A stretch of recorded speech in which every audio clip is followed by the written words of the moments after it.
Labdien visiem, un prieks, ka arī kaimiņi, lietuvieši un igauņi piedalās šodien, un lūgums arī dot man iespēju uzlikt dažus ilustratīvus slaidus. Un tad, kad man aicināja piedalīties šodien šajā konferencē, tad es piekrītu uzreiz, jo nozara ekspertu padomju nozīmi kopumā sistēmā un sistēmas darbināšanā, precīzāk to pārvērtēt nav iespējams. Un tas, ko es lūdzu, lai ieraksta neatkarīgs eksperts. Un tas nav tāpēc, ka vēlos kaut kādā veidā norobežoties no Izglītības un zinātnes ministrijas, bet tāpēc, ka gribējās pastīties nedaudz plašāk gan laika ziņā, gan arī kopumā tematikas ziņā, jo nozara ekspertu padoms, protams, ir viens no šiem noteicošiem elementiem. Un tagad ir jautājums, ko jūs redziet ekrānā. Jūs redziet grāmatiņas apvākojumu. Un pirmo slaidu atgriežamies pie šīs grāmatiņas. Jo zināmā mērā šī grāmatiņa ir pirmsākums sistēmiskai pieejai profesionālās izglītības attīstībā. Un tolaik Latvija vēl nebija OECD dalība valsts, un FARS bija projekts, kurš tātad finansēja OECD pētījumu, kā jūs redziet, tātad attiecīgi par profesionālo izglītību. Un sākotnēji ideja bija, ka tas būs tikai Latvijā, bet arī šādi pētījums tika veikts arī Igaunijā un Lietuvā. Un es domāju, ka lielā mērā tas arī bija tāds stimuls un atskaites punkts sistēmiskai pieejai. Un šī grāmatiņa arī ieteikumi tika ņemti vērā, izstrādājot pirmo profesionālās izglītības likumu. Ja kāds atcerās šo grāmatiņu, ierakstiet lūdzu čatā, man būs ļoti interesanti to redzēt. Nākamais slaids, lūdzu.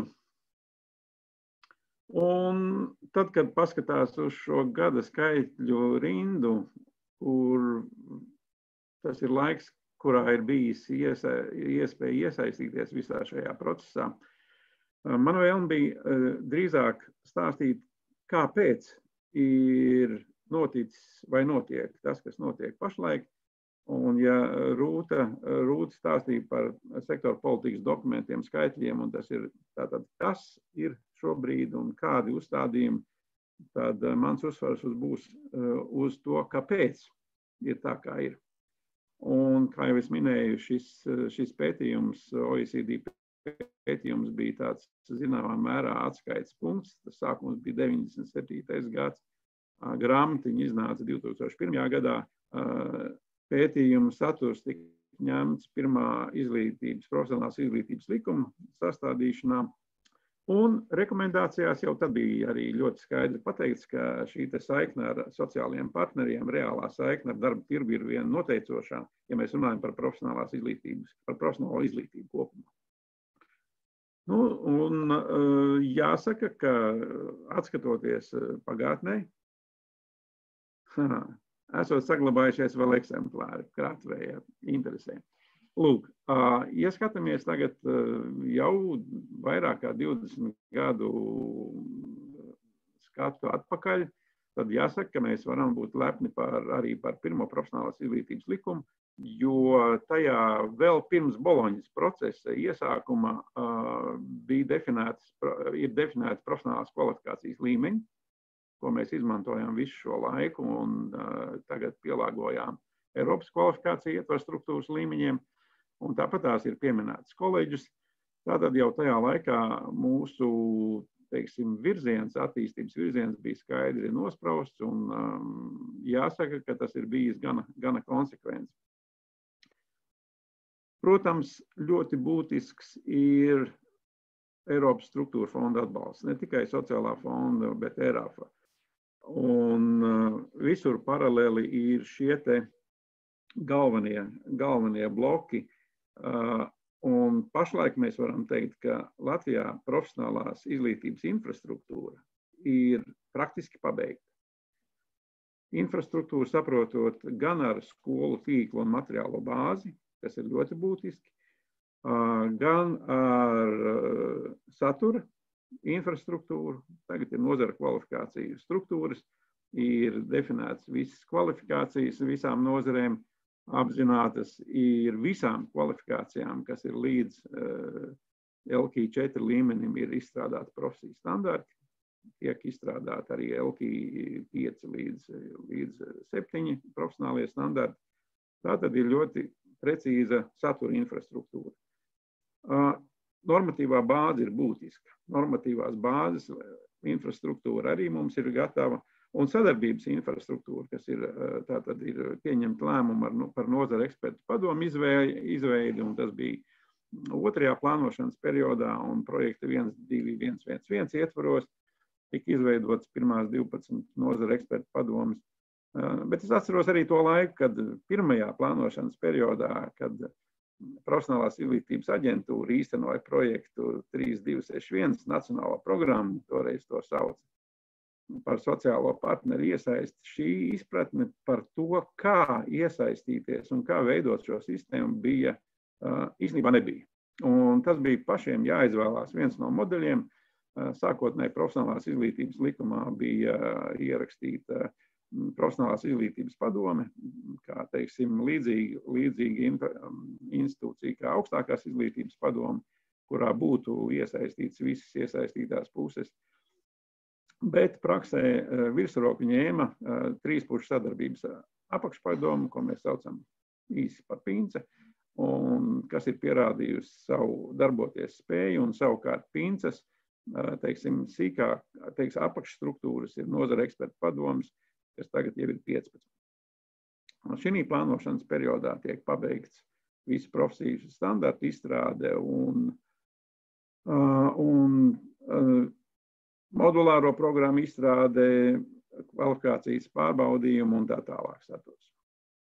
Ļoti būtiski arī ir profesionālās izglītības likuma pilnveide, kad 17. gadā ļoti būtiski tika arī profesionālās izglītības likumā un izglītības likumā definēti Latvijas kvalifikācija infrastruktūras līmeņi, atbilstoši Eiropas kvalifikācija infrastruktūrai, modulārās programmas, iestāžu konvenciju tā tālāk, noteikts NEP funkcijas. Tas bija 17. gads, kad izglītības likumā, profesionālās izglītības likumā parādījās nozara ekspertu padomas ar tām funkcijām, kas ir vēl šobrīd. Nu ko, mums ir ar ko lepoties. Mums arī ir ar ko lepoties un sitot sev uz pleca. Mēs varam teikt, ka mēs esam ļoti mērķiecīgi veidojuši un tiešām liekas, ka profesionālā izglītība ir sakārtotākā loma, sakārtotākā izglītības joma Latvijā. Sakārtotākā nenozīmē, ka pilnībā sakārtota, bet katrā ziņā ir skaidra struktūra un skaidrs attīstības virziens.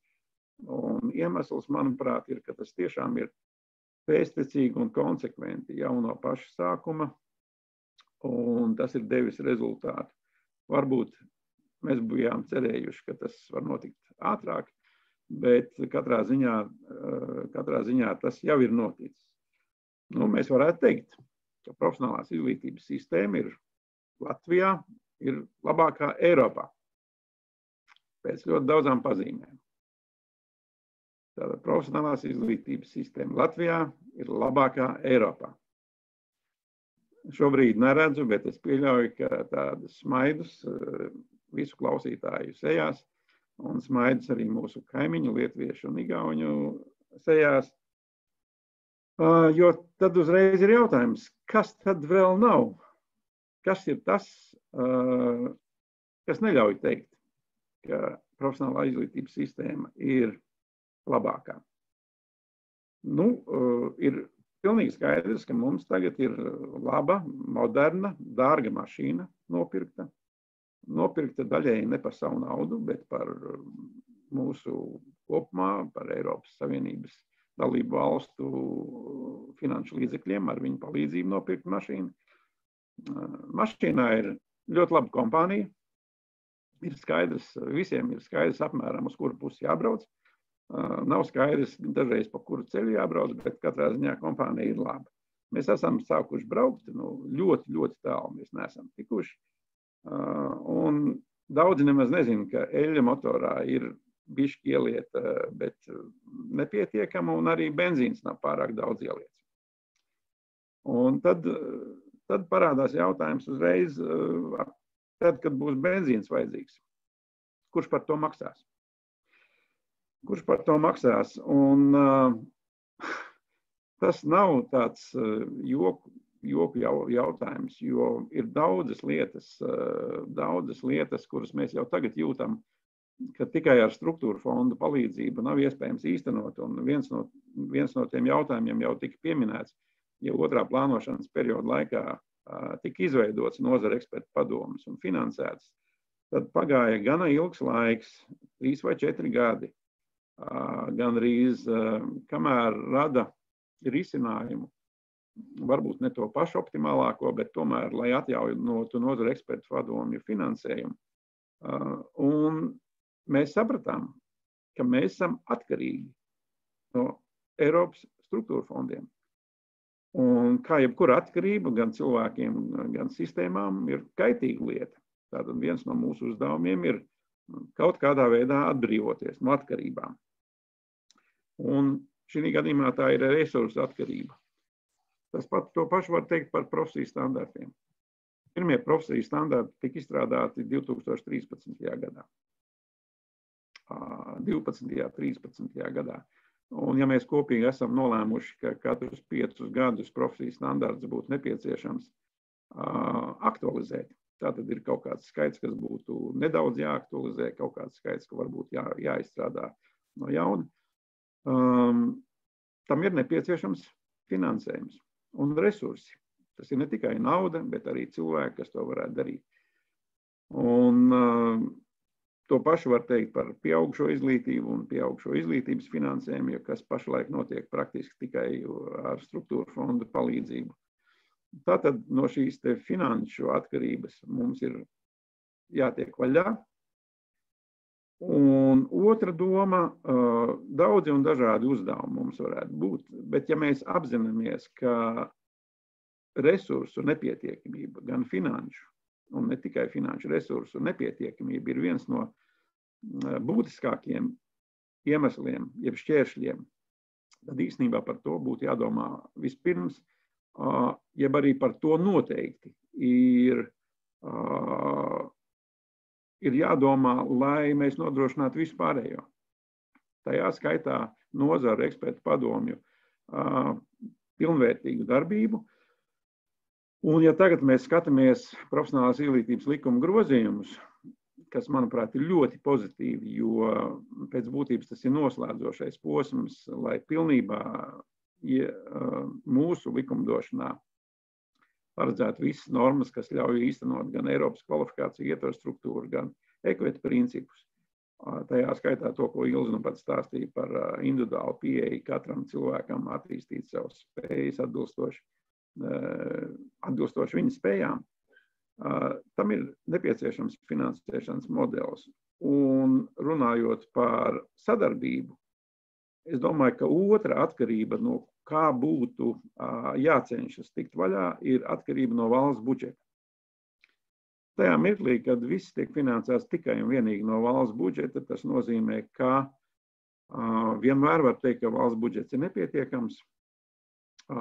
Vienmēr, teiksim, ne valsts institūcijas var teikt, ka vajadzīgs ir lielāks finansējums, un arī izglītības ministrija domā, ka vajadzīgs lielāks finansējums. Var prasīt lielāku finansējumu. Savukārt valsts struktūras, protams, nevisai vēlas iesaistīt šī finansējuma izlietojumu lēmumu pieņemšanā kādus citus, arī savus sadarbības partnerus. Par valsts budžetu lemj valsts institūcijas. Un šajā ziņā man gribētos lūgt pārslēgt nākamo slaidu. Šis ir Dāņu duālās sistēmas tāda ilustratīvs slaids.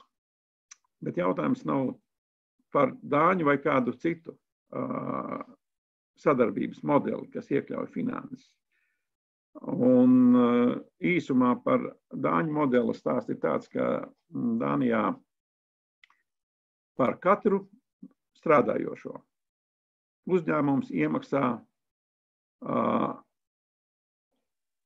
400 eiro gadā centrālā fondā, nodarbinātības fondā. 400 eiro par katru nodarbināto. Un tā ir milzīga summa. Un princips ir tāds, ka šos te centralizētos fondā līdzekļus izmanto atkal tie paši uzņēmumi. Nozares apmācot, teiksim, tos speciālistus, kas tiešām nozarēm ir vajadzīgi. Tas ir zināmā mērā pašregulējošs mehānisms, kas dod akumulēt līdzekļus un pēc tam izmantot atbilstoši savām vajadzībām. Un valsts šī ziņā neietekmē lēmumus, kā šos līdzekļus izmantot, bet ietekmē tikai likumdošanas ziņā, ka ir noteikts rāmis, kam šie līdzekļi var būt izmantot un kādā veidā. Līdz ar to darba vidē balstītās mācības, tās tiek finansētas ar šī fonda palīdzību. Tur ir vēl daudzas un dažādas nianses par to, kā ir kaut kāds minimums, kas ir katram uzņēmējam, jeb uzņēmumam, ir jānodrošina darba vidē balstītas mācības. Savukārt, ja tas nosacītā norma, ja vienošanās netiek izpildīta, tad ir iemaksas lielāka. Savukārt, ja tiek pārsniegt, tad iemaksas samazinās. Un ir uzņēmumi, kuri tātad neveic šīs iemaksas, bet toties nodarbojās citīgi ar speciālistu sagatavošanu. Pamatdoma ir pašregulējošs mehānisms. Un mums nebūtu svarīgi, kuru modeli mēs izmantojam, vienu, otru vai trešo, bet jānovienojās, ir pietiekami daudz informācijas par dažādiem modeļiem. Ir informācija arī par Somijas modeli, kas ir uz rezultātiem orientēts. Piemēram, tur izglītības iestādes, Somijā profesionālās izglītības iestādes nav ieinteresētas uzņemt audzēkņus, kuri nav vajadzīgi reģionu uzņēmumiem. Nav vajadzīgi reģionu uzņēmumiem, jo ir bāzes finansējums ir tikai 50% par katru audzēkņu. Nākamos 50% par katru absolventu saņem tad, kad viņš ir nokārtojis kvalifikācijas eksāmenus un ir nodarbināts. Līdz ar to tas ir pašregulējošs mehānisms, kas ļauj gan nacionālā, gan reģionālā līmenī izglītības iestādēm ļoti precīzi sekot, censties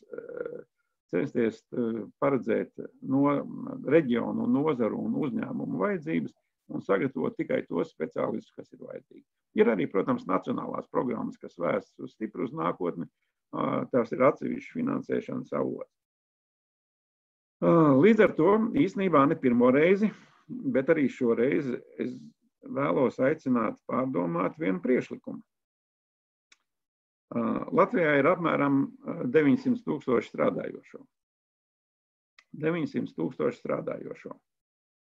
Ja par katru strādājošo mēnesī iemaksātu tikai un vienīgi 1 eiro mēnesī, tad tas kopumā sastādītu 10,8 miljonus šādā te prakšu fondā. Es redzu komentāros, ka jau iegulda līdzekļus, bet es runāju par sistēmas attīstību, par pašregulējošu sistēmas attīstību, kur būtu sabalansēta vajadzības un iespēja apmierināt ar kvalificētiem speciālistiem. Man būs ļoti interesanti paklausīties igauņu kolēģi stāstījumu, jo no paša sākuma man ļoti simpatiska liekas Kucekoda sistēma, kas ir institūts Igaunijā, kas nodarbojās ar visu veidu kvalifikācijas struktūru. Un tur princips ir tāds, ka dibinātāji toreiz bija gan ministrijas, tātad valsts puse, gan darba devēji, gan darba ņēmēji. Pa divām organizācijām, gan no darba devējiem, gan darba ņēmējiem. Un šie 6 dibinātāji, tagad tie ir 7, cik es atceros, tie veido padomi, kas arī nosaka visu līdzekļu, gan fondu, gan valsts budžeta izmantojumu Igaunijā. un man būs ļoti interesanti paklausīties, kā tad īsti ir Kucekoda budžets tagad un kā tiek, piemēram, kvalifikācijas piešķiršanas sistēma organizēta Igaunijā, jo tas būtu vēl viens vēlējums visiem mums un nozara asociācijām, nozara ekspertu padomiem, ka gala rezultātā kvalitāte, jeb rezultāts būtu jāvērtē pašām profesionālajām asociācijām. Un, cik es zinu, Igaunijā absolūts vairākums to institūciju, kas piešķir profesionālo kvalifikāciju, nav izglītības iestādes, bet asociācija veidoti tāda kvalifikācijas piešķiršanas centri.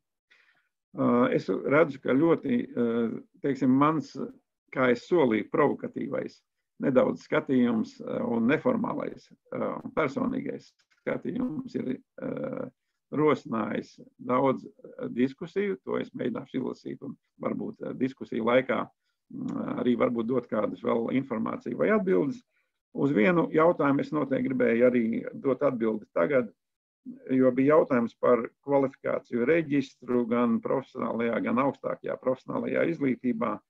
Un tur es varu teikt, ka tieši pašlaik izstrādē ir kvalifikācija kodu sistēma. Mēs zinām, ka vienā pusē ir izglītības klasifikators ar savu kodu sistēmu un otrā pusē ir profesija klasifikators ar savu kodu sistēmu. Šīs sistēmas nav savietotas. Mēs zinām, ka profesionālo kvalifikāciju atbilstoši IQF sistēmai var iegūt dažādā veidā, tajā skaitā ar dažādām izglītības programmām, un savukārt ar vienu un to pašu kvalifikāciju var ieņemt dažādus amatus un strādāt dažādās nozarēs, kur jākal savu kodu sistēmu. Un šobrīd atbilstoši nozaru kvalifikācijas struktūrai, katrai kvalifikācijai tiks piešķirts savs kods, būs skaidrs, vai tā ir pamatprofesija vai specializācija. Pēc likuma grozījumiem būs arī kvalifikācija daļas iespējams reģistrēt. Un tā būtu vēl viens ļoti spēcīgs instruments, lai varētu veidot šo te absolventu monitoringu sistēmu. Ne tikai izglītības iestāžu absolventu, bet arī ņemot vērā ārpus formālā ceļā iegūtu kvalifikāciju, lai šī informācija par speciālistiem, kas tiek gatavoti nozarēm, lai šī informācija būtu objektīva un konkrētos datos pamatota. Nākamais un beidzamais slaids. Man ir ļoti cieša pārliecība, ka mums tiešām ir visas iespējas pabeigt veidot izcilāko profesionālās izglītības sistēmu Eiropā. Un kas mums būtu vēl jāizdara, tātad izvēlēties iztrūkstošo, kas nepilnībā strādā, tātad finansēšanas sistēmas infrastruktūru, un paredzot visu pušu iesaisti, varbūt, ka tie ir prasmju fondi, varbūt kaut kas cits. Katrā ziņā ļoti būtiski, lai tie būtu pašregulējoši mehānismi ar visu iesaistīto pušu līdzvērtīgu iespēju piedalīties lēmumu pieņemšanā. Un vienā no LDDK organizētiem semināriem es atceros, kur tieši par prasmju fondiem bija. Es tagad neatceros, vai tas bija Dānijas vai Nīderlandes prezentētājiem. Es uzjautāju samērā dumju jautājumu. Es jautāju, kā jūs izvēlēties nozaru ekspertu padomju pārstāvniecību? Viņi prasīja, kā? Pēc kādiem principiem? Viņi teica, taču nozares ir ieinteresētas deleģēt nozaru ekspertu padomēs tos cilvēkus, kas visracionālāk spēj izmantot šos te fondus. Un tur nav tāda problēma. Un mums jāatzīstās, taču ir lielā mērā nozara ekspertu padomes ir tomēr uz entuziasma bāzes balstītas un dažkārt ir stipri jāpierunā, lai cilvēki ziedot savu laiku un varētu pilnvērtīgi darbināt šīs nozara ekspertu padomes. Tāpat ļoti būtiski bija viens jautājums un arī atbilde Dānijā tieši darba devēju konfederācijā. Tur, kur stāstīja par šiem 400 eiro gadā par katru strādājošo. Es teicu, kā jūs kā darba devēja konfederācija saviem darba devējiem variet pārdot šo te ideju, ka jāmaksā vēl ir papildus milzīgas summas. Un atbilde bija ļoti vienkārša. Tas ir labākais no visiem sliktākajiem attīstības scenārijiem. visās Eiropas valstīs sakarā ar demografisko situāciju darba spēka deficīts tuvākajā laikā būs ļoti būtiska problēma. Pati būtiskākā problēma īstenībā. Un tieši tāpēc ir jāveido kaut kādi aizsardzības mehānismi, lai saglabātu savu ekonomiku, lai ekonomika varētu attīstīties. Un tieši tāpēc ir jāveido šādi prasmu vai citi pašregulējoši mehānismi, lai varētu visu to nodrošināt. Paldies visiem klātsošiem, tiešām novēlu mums visiem piedalīties šīs izcilākās profesionālās izglītības sistēmas veidošanā Eiropā. Un tagad centīšos paspēt apstīties čatā ievietotos komentārus. Paldies!